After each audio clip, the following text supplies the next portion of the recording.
So guys, this is my second episode on my Terraria mage playthrough. We're going to be going and getting loot. First I'm going to be going down to the underworld. Once I went down to the underworld, I started looking for shadow chests. I found one, and it gave me a flower of fire. This weapon is a high damaging, high mana use fire weapon that can bounce off walls in a room. But it doesn't have a very long range. It is pretty strong on the mobs in the underworld. A demon dropped a yo-yo and it was pretty good, so I decided to keep it.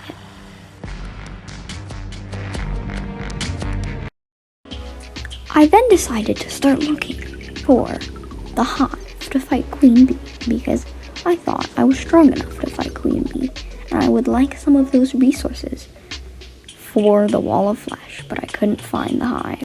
So I found this site that lets you see a map of your world, and I noticed that the dungeon is like way bigger, like 3 times the size that I thought it was. So I'm gonna go head back there and get some more gear, hopefully, and hopefully find some better stuff.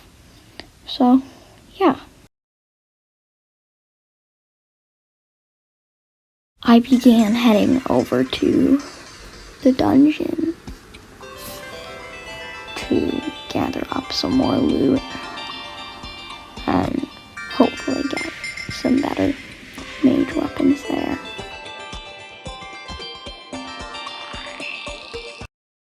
I made it to the dungeon and set my spawn in a house, and then I started going down to gather loot in the dungeon.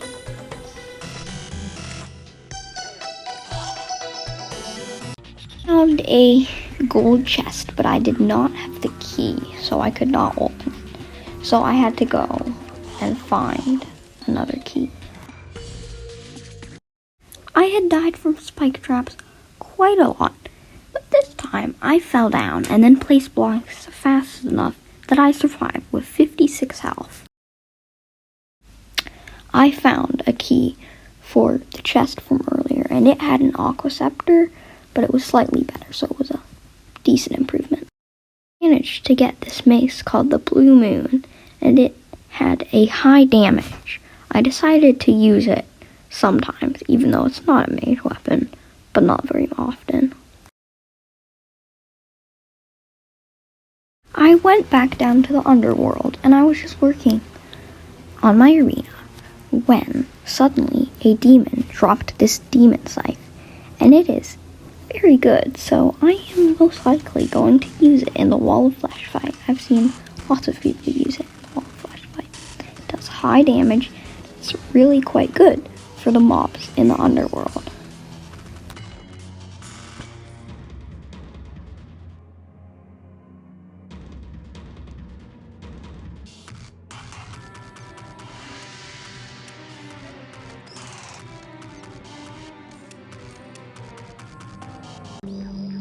I got some water buckets to flow over lava for obsidian so I can make hellstone bars.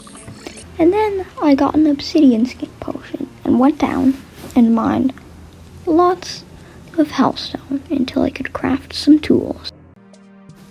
Once I got home, I decided to make the fiery greatsword and the molten pickaxe.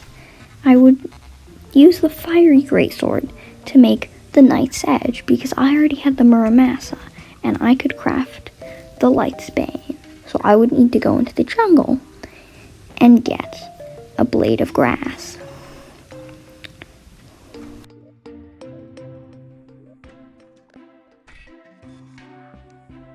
Then got the materials out of my chests to craft the Light's Bane. And I started heading to the jungle.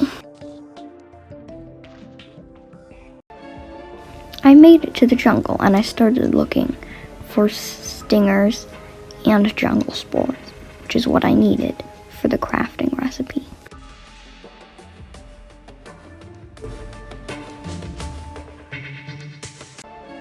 all of the materials needed to craft the sword. But I found a life crystal so I could have 20 more health. After I picked it up, I headed home with my magic mirror and started crafting up the sword. Once I had the sword crafted up, the blade of grass, I could head to a demon altar and craft the Knight's Edge, which is the best pre-hard mode melee weapon in the game. I headed over to the demon altar in the underground corruption to craft the sword.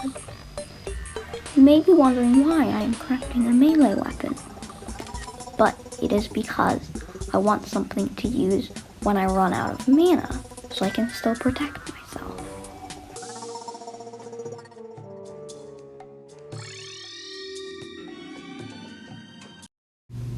A normal corruption mob dropped this ancient shadow scale mail, but it wasn't of use to me, so I just decided to put it in one of my chests.